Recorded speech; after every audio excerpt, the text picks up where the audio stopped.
Hey, it's Ron. Ron comes in handy.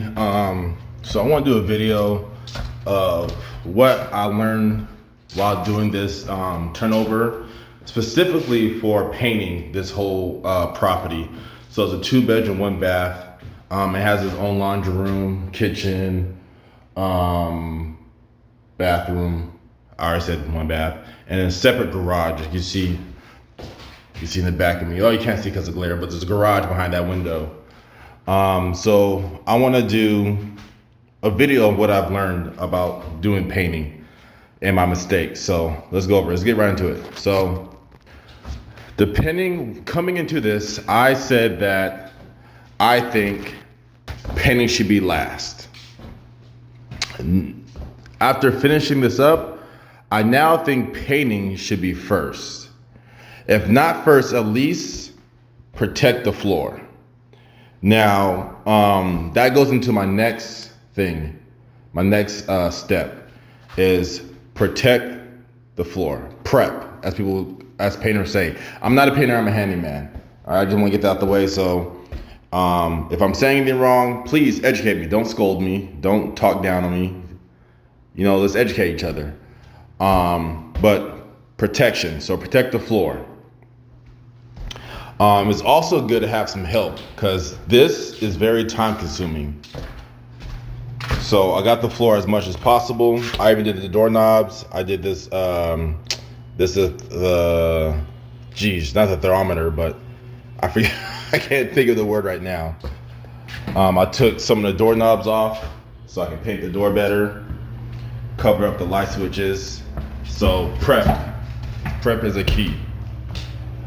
Because painting is a messy job, as you can see.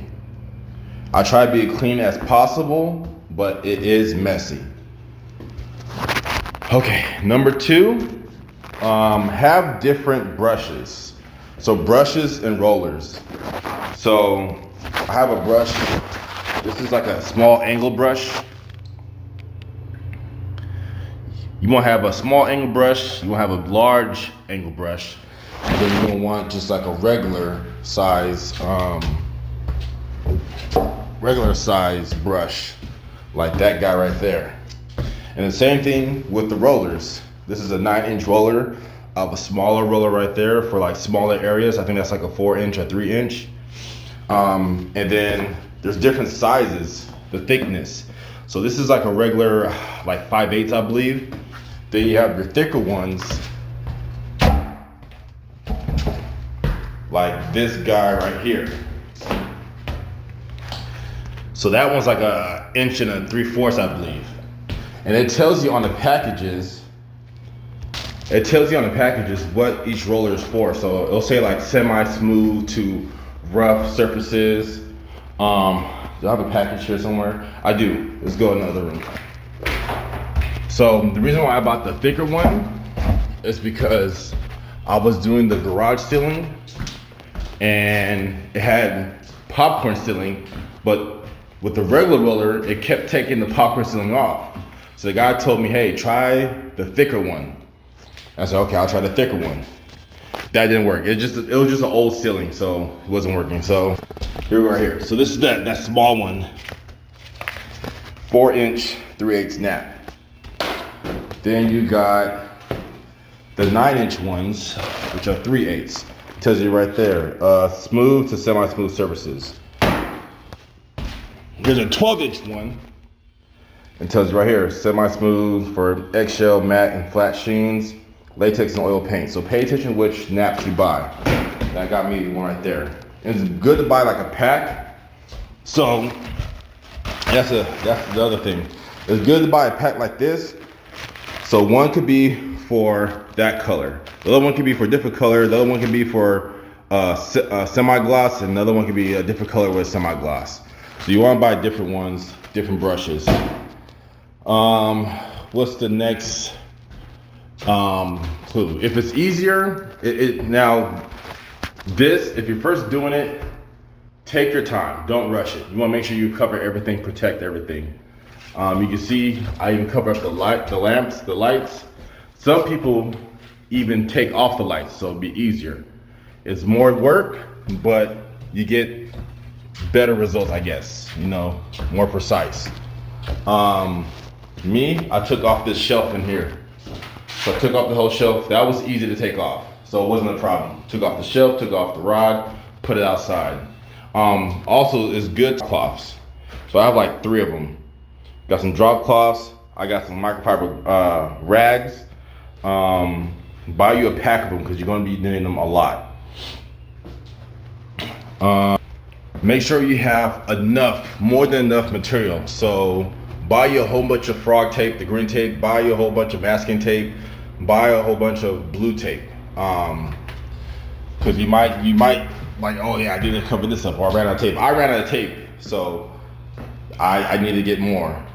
For this side, I needed 2 rolls of the contractor paper to lay down. I think I probably needed 3 rolls just to be safe. And then shop towels. Make sure you get the bag of shop towels. You want to get a bag of those, comes like 6 of them. Get the extender. This is great. You can put this on the 9-inch roller right there. It also works for the smaller roller.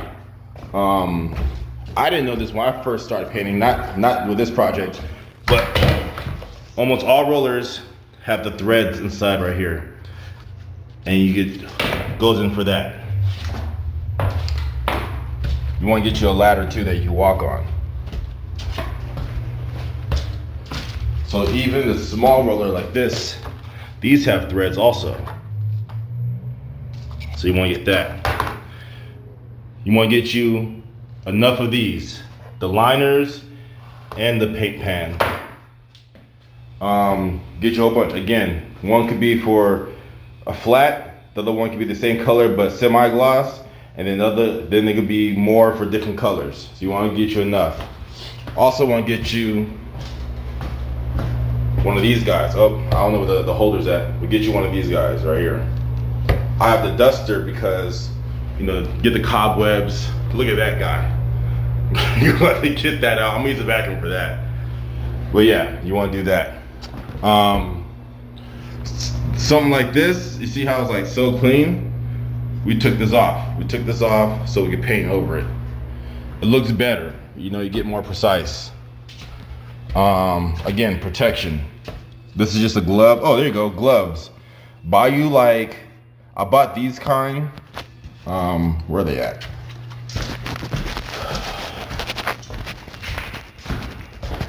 See, there's one right there. These are like a 40 pack. I bought 2, but I probably needed 3 because you're gonna keep going through all these. There's some more contractor plastic sheets I put in the kitchen. Again, protected, look. Paint dripping down, and I try to be as careful as possible, but you know, it's liquid and it just drips. Sanding paper or sanding block for those holes you have, and then you have the joint compound, or you can get the fast setting compound, all-purpose joint compound to fill up the holes. And I also have the heating gun. Let's do that. I think it's easier. I hate when people paint over. I didn't do this, but look, the last person just painted over the faceplate. I hate that. I really do. So I take them off and I have them all in the bag over here. Here's the lid for one of the light fixtures. I took off the fire alarms or smoke alarms. There's my speaker for music.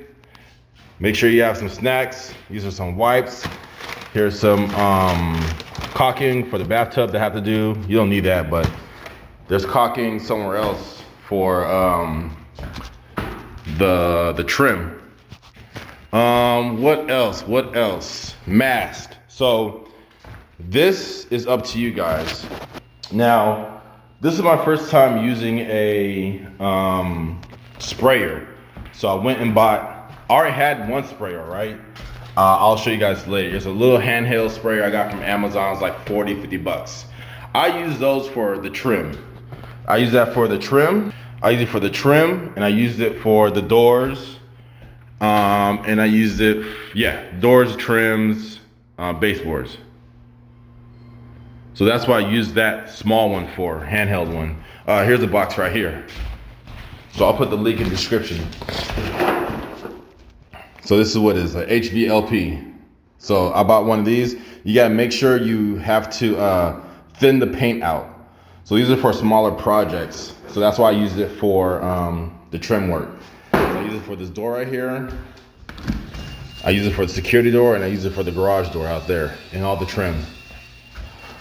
So I already had that. You could use a roller, but I felt like the sprayer, I wanted to use it. Now, I was originally doing this by myself, and I just saw how much time it was taking, and I was like, God, man, let me call some help.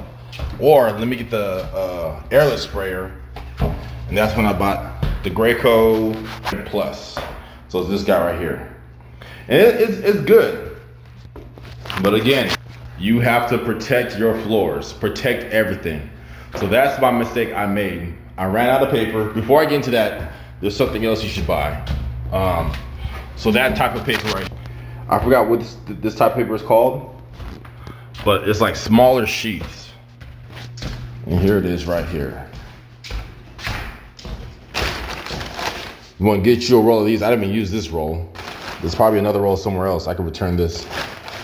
But I bought that roll. I put it for the door right there. I put it for that, the lights. So that's the other thing. That's the mistake I made, was that I used the sprayer for the ceiling, which is great. Great results. Then when I went to go use the wall, I tried to use the optional 2, the shield. But the thing, what happens when you're using the shield, paint builds up and it starts to bleed onto the ceiling or the wall. So you have to constantly wipe, and you just start leaving streaks all over the place. And then I was trying to use it down here, but I had overspray. So that's where I made my mistake, is that I should have went to the store, Ace Hardware, whatever, got some more sheets or whatever, and protect that. And I had it too. You know what? I ran out of tape. That's what happened. I ran out of tape. It would save me a lot more time. Now I have to go back and do this room because a lot of overspray. But if I would have just done that in the first place, I would have not do that today.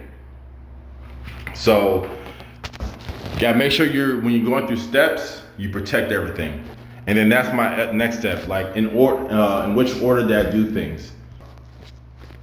First thing I did was I did the ceiling first.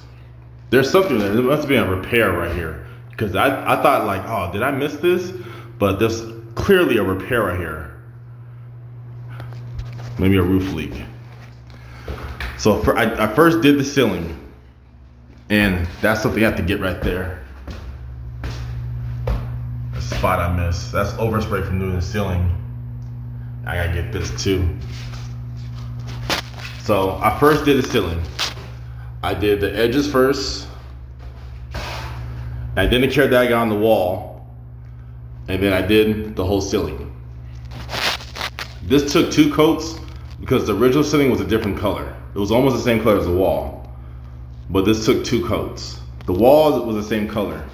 So after I did that, I did the trim. I did the trim, and I did the baseboard and the trim and the doors.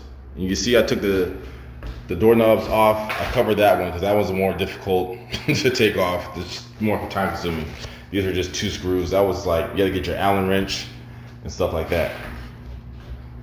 So after I did that, what I should have done was tape off and protect, get the sheet and mask off the door, the trim, the baseboard, and then do the wall. And I wouldn't have to worry, and the ceiling, mask off the ceiling. Because then I would have to worry about my airless sprayer of just going boom, boom, boom, boom, boom, and not having to worry about overspray or anything like that. That's what I should have done.